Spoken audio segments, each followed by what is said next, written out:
નંદ બાબા મથુરા ગયા છે. ગર્ગ મહારાજને પ્રાર્થના કરી છે કે અમારા ઘરે બે સુંદર બાળકોનો જન્મ થયો છે, આપ અમારે ત્યાં પધારો અને બંનેનું નામકરણ સંસ્કાર કરો. પણ તમારા તો કુલ પુરોહિત શાંડિલ્ય છે.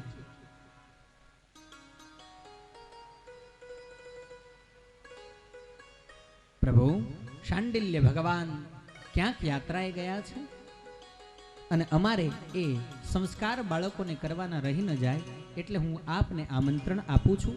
આમ પણ આપને અને ભગવાન શાંડિલ્યને સારી મૈત્રી છે, તો આપ કૃપા કરીને પધારો અને અમારા બંને બાળકોના નામકરણ સંસ્કાર કરો. ગર્ગાચાર્યજી અને નંદ બાબાની વચ્ચે વાત થઈ. ગર્ગાચાર્યજીએ કહ્યું, સાંભળો, આમ તો હું યદુકુળનો પુરોહિત છું, મારાથી ત્યાં ન અવાય, પણ છતાંય તમારા બંને બાળકોના નામકરણ સંસ્કાર કરવા માટે હું આવીશ. પણ જો હું અહીંથી જઉં અને કંસ મહારાજને એની ખબર પડશે તો એ એના સૈનિકોને મોકલશે અને તમારા બાળકોને મરાવી નાખશે. એટલે આગળના દિવસે સાંજે હું ગોકુળ આવીશ. બીજા દિવસની સવારે સૂર્યોદય થતા પહેલા એવી જગ્યાએ આ કાર્યક્રમને ગોઠવજો કે જેથી આપણને કોઈ જોઈ ન શકે, એટલે મને પણ તકલીફ ન પડે ને તમને પણ તકલીફ ન પડે. વાંધો નહીં. અને ગર્ગાચાર્યજી મહારાજ આગળની સાંજે ગોકુળની અંદર પધાર્યા છે. સાંજનો સમય છે અને સાંજના સમયે સંધ્યાદિ કર્મોથી પરવારી અને ગર્ગાચાર્યજીની ભોજનની વ્યવસ્થા કરવામાં આવી. ઉત્તમ કુળની અંદર ઉત્તમ બ્રાહ્મણ કોઈના ઘરનું જમે નહીં, સ્વપાકી એટલે જાતે બનાવે અને પછી જમે. પણ નંદ બાબાનું ઘર એ પવિત્ર છે. એ પવિત્ર આંગણામાં એમણે કહ્યું કે મને કંઈક ભોજનની વ્યવસ્થા કરી આપો, કાચું સીધું મને આપો, હું મારી જાતે બનાવી લઈશ અને હું પ્રસાદ લઈ લઈશ. માએ કહ્યું કે બાપજી, ખીર જમશો? હા, વાંધો નથી, જમીશ. સુંદર મજાના ચોખા, લાંબા મોટા, ચાઇનીઝ નહીં, ઓરિજિનલ, હાથે ફોલેલા. કોઠીમાંથી ચોખાનો વાટકો ભરીને આપ્યો. ગંગાજળ, મિશ્રી, સાકરનો કટોરો ભરીને આપ્યો અને તાજું ધોયેલું ગળી અને દૂધ આપ્યું છે. ગર્ગાચાર્યજી મહારાજે અગ્નિનારાયણને પૂજન કરી પ્રજ્વલિત કર્યા, પાત્રને ઉપર ચડાવી સુંદર મજાની ખીર તૈયાર કરી છે. ખીરનો કટોરો ભર્યો. પોતાને જે પ્રકોષ્ઠ એટલે ભુવનમાં રહેલો ઓરડો, જે ઓરડાની અંદર એમને ઉતારો આપ્યો છે, ઉતારામાં આસન પાથર્યું છે, ગંગાજળ છાંટ્યું છે, સુંદર મજાનું ખીરનો વાટકો આગળ પધરાવ્યો, આસન ઉપર બેઠા છે. માન્નપૂર્ણાને યાદ કર્યા, આંખો બંધ કરી અને ગર્ગાચાર્યજી મહારાજ કહેવા લાગ્યા, હે વૈકુંઠાધિપતિ, સર્વજન હિતાય સર્વજન સુખાય, આપના અનેક અવતારો થયા છે. આપની લીલાથી વધીને આ જગતમાં કંઈ જ નથી. કૃપા કરી અને આ મેં ધરાવેલો જે પ્રસાદ છે એ પ્રસાદને જમવા માટે હે નારાયણ, હે હરિ, હે જગન્નાથ પધારો, આવો. આવી માનસી પૂજા કરતા ગર્ગાચાર્યજી અને ભગવાનને બોલાવ્યા એટલે બાલ મુકુંદે આંગણામાં રમતા હતા ત્યાંથી દોટ દીધી. ઢીચણિયા થયા છે ભગવાન. ઢીચણિયા થઈને આવ્યા જ્યાં ગર્ગાચાર્યજી મહારાજે કટોરો મૂક્યો તો, આવીને એ ખીરની અંદર હાથ નાખ્યો, લોંદો લઈને સીધો મોઢામાં. ભગવાન જમવા માંડ્યા અને રેલા ઉતર્યા છે છેક નીચે સુધી ભગવાનને. માનસી પૂજા પૂરી થઈ. ગર્ગાચાર્યજી મહારાજે આંખ ખોલી અને ઊભા થઈ ગયા છે. જોર જોરથી બોલવા લાગ્યા, અરે આ બાળક કોનું છે, ક્યાંથી આવ્યું છે, આને લઈ જાઓ, આને મારી ખીર એઠી કરી, મહા મહેનતે બનાવેલી, હવે મારે આને જમવું કેવી રીતે? અને માં રોહિણી અને જશોદાજી બેયે દોટ મૂકી અને નક્કી કાનુડાનું કામ.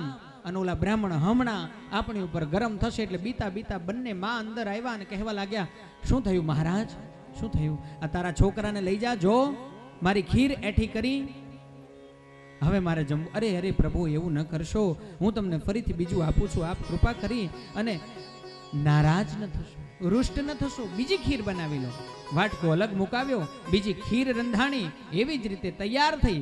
વાટકો સામે મૂક્યો. ગર્ગાચાર્યજીએ અન્નપૂર્ણાને યાદ કરીને કહ્યું, હે બ્રહ્માંડના નાયક, જીવ માત્રનું ઉદર ભરનારા, જગાડ પણ ઊંઘાડ નહીં ભૂખ્યો એવા હે નારાયણ હરિ, મારા ઉપર કૃપા કરી અને મારો ધરાવેલો જે પ્રસાદ આ વખતે બારણું બંધ કરીને બેઠા છે. અને લાલાને માએ બીજા રૂમની અંદર સાંકળ ચડાવીને પૂરી દીધો છે. પણ ગર્ગાચાર્યજી આંખો બંધ કરીને કહ્યું, એ જગતના આધાર, બ્રહ્માંડ નાયક, પધારો, મારા પ્રસાદને સ્વીકારો, આ મારી ખીરને પ્રસાદ બનાવો. અને ભગવાને સાંકળની સામું જોયું, સાંકળ બહાર હતી, ભગવાન અંદર હતા, પણ આમ ઉપર જોયું ને સાંકળ ધડ દઈને નીચે પડી. બારણું ખુલ્યું, ઠાકોરજીએ વળી પાછી ઢીચણિયા ભેર દોટ દીધી અને ગર્ગાચાર્યજીનું બારણું પણ ખુલી ગયું. ને ભગવાન ત્યાં જઈને સીધો ખીરમાં હાથ નાખી લોંદો લઈને મોઢામાં.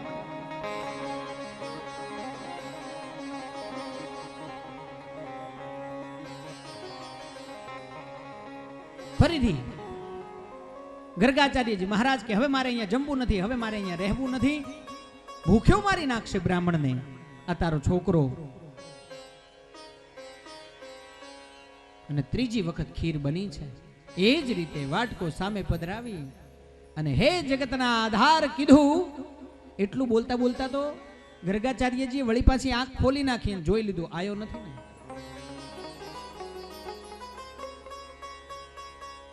નથી આવ્યો. પાછું હે બ્રહ્માંડ નાયક કરીને વળી પાછી આંખ ઉગાડી, આવ્યો નથી ને. જગતના આધાર, જમવા પધારો, પ્રેમે પરોણ લા પધારો, કન્હૈયા હો નંદલાલા. આટલું જ્યાં કીધું અને વળી પાછી ઠાકોરજીએ દોટ દીધી. બધાય બારણા ખુલી ગયા, આડાશ બધી આઘી થઈ અને ઠાકોરજી આવીને બેઠા છે. આ વખતે ઠાકોરજીએ હાથ ન નાખ્યો. એક તો બોલાવે છે, એક તો કહે છે જમો, એક વાર કહે છે બ્રહ્માંડાધિપતિ, અને વળી પાછો રાડબૂમને દેકારા કરે છે, મારો પ્રસાદ એઠો કર્યો ને હવે હું નહીં જમું. ના જમે તો કઈ નહીં, તો બોલાવે છે શું કરવા? આંખ ખોલી ગર્ગાચાર્યજીની સામે જોયું ત્યાં ભડક્યા પાછા. પણ આ વખતે એઠું નહીં કરેલું અને ભગવાનની સામું જોયું ગર્ગાચાર્યજીએ. અને એ વખતે ભગવાને ચતુર્ભુજ નારાયણ સ્વરૂપે ગર્ગાચાર્યજીને દર્શન દીધા છે. બોલીએ ચતુર્ભુજ નારાયણ ભગવાન કી જય. વારે ઘડીએ મને બોલાવો છો ને હું આવું એટલે બધી મારી માને બોલાવી લ્યો છો તમે. આ તમને શોભે છે ખરું? એક તો તમે આમંત્રણ આપો છો, બોલાવો છો, જમવા આવો, હું જમું છું તો તમને ગમતું નથી. અને ગર્ગાચાર્યજી મહારાજની આંખમાં અશ્રુની ધારા થઈ અને ભગવાને બાલમુકુંદને લઈ અને ખોળામાં બેસાડ્યા અને પોતાના જમણા હાથે એની અંદર હાથ બોળી ખીર લઈ અને આ ભગવાનને જમાડવા લાગ્યા છે ગર્ગાચાર્યજી મહારાજ. અને એ વખતે બંને માએ આવીને જોયું, ઓહો, ત્રણ વખત ખીર બગાડી અને એને વળી પાછા ખોળામાં બેસાડીને હમણાં આ બ્રાહ્મણ ખોટો લાગે છે. ઘડીકમાં કહે છે કે મારી ખીર એઠી કરીને ઘડીકમાં ખોળામાં બેસાડીને જમાડે છે, પણ માને ખબર નથી કે આ બ્રહ્માંડ નાયક આ સ્વયં તારો કાનુડો છે. એને ગર્ગાચાર્યજી મહારાજ ઓળખી ગયા છે અને કોળીએ ને કોળીએ ભગવાનને ખીર જમાડી છે ને પેલા 2 વાટકા જે બગડ્યા હતા ને એ પાછા મંગાવ્યા ને એમાંથી પ્રસાદી લઈ અને ગર્ગાચાર્યજી તૃપ્ત થયા છે. કૃષ્ણ કનૈયા કી જય. બીજા દિવસનો પ્રાતઃકાળ, સૂર્યોદય હજી થયો નથી અને નંદ બાબાએ કહ્યું, પ્રભુ બંને જણના નામકરણ સંસ્કાર કરવા છે, નામ પાડવાનો વિધિ કરવો છે, પણ ગૌશાળામાં રાખ્યો છે. ગર્ગાચાર્યજી કહે, સરસ કર્યું, ઉત્તમ કર્યું છે.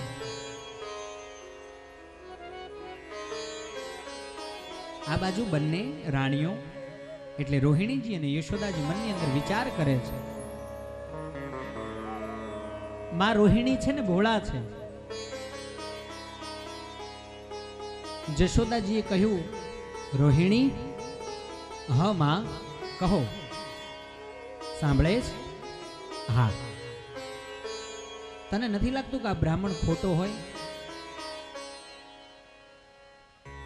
રોહિણી કહે, હા માં, તમે કહો છો તો હશે. આપણે એક કામ કરીએ, તારો લાલો તું મને દઈ દે અને મારો લાલો તું રાખ. ખબર પડી જશે આપણને કે આ સાચા છે કે નહીં.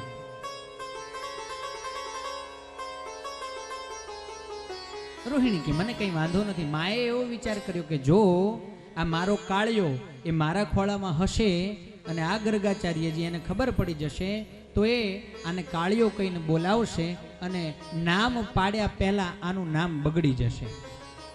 એટલે પોતાનો જે લાલો હતો એ રોહિણીજીને દીધો અને રોહિણીજીનો લાલો જે ધોળો દૂધ જેવો હતો એ પોતાના ખોળામાં લીધો. બંને જણાએ આસન લીધાથી બેઠા છે. નંદ બાબા પણ બિરાજ્યા છે. ગર્ગાચાર્યજી મહારાજ પધાર્યા છે. ભગવાનના નામનું સ્મરણ કરી વિધિવત રીતે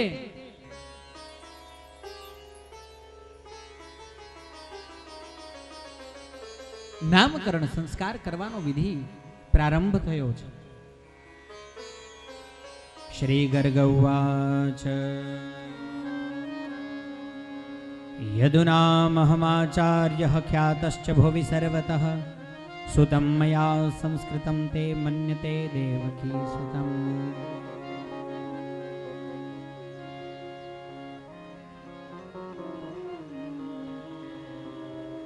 ગર્ગાચાર્યજી મહારાજ અનેક પ્રકારનો વિધિ સંપન્ન કરી અને કહેવા લાગ્યા છે.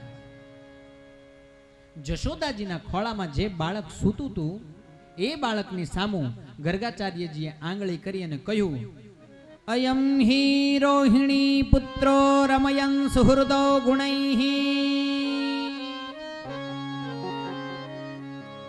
આ જશોદાના ખોળામાં સૂતેલું જે બાળક છે એ રોહિણીનો દીકરો છે. આટલું કીધું ને માને ખબર પડી ગઈ, ઓહો આ તો બહુ પહોંચેલી માયા છે. અને તરત જ જશોદાએ રોહિણીના દીકરાને લીધો અને રોહિણીને કીધું, લાવ મારા દીકરાને. તરત પોતાનો દીકરો પોતાના ખોળામાં અને એનો લાલો એને દઈ દીધો. અને પછી ગર્ગર મહારાજ કહેવા લાગ્યા, આખ્યાસ્યતે રામ ઇતિ બલાધિક્યાત બલમ વિદુઃ. આ રોહિણીનો દીકરો જે છે એનું નામ રામ એવું પાડવામાં આવે છે, પણ એનામાં અતિશય બળ હશે એટલે બલરામ એવું જાહેર કરવામાં આવે છે. બોલીએ બલરામજી મહારાજ કી જય.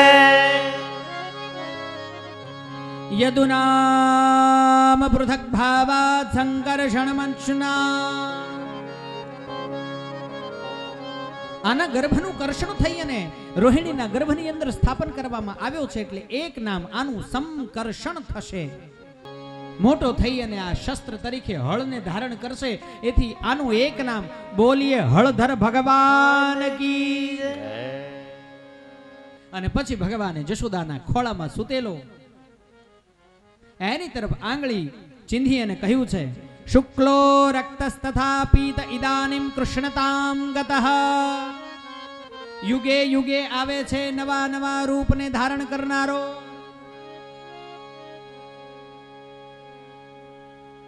ક્યારેક એ શુક્લ એટલે ધોળો થઈને આવે છે, ક્યારેક એ રક્ત, ક્યારેક લાલ થઈને આવે છે.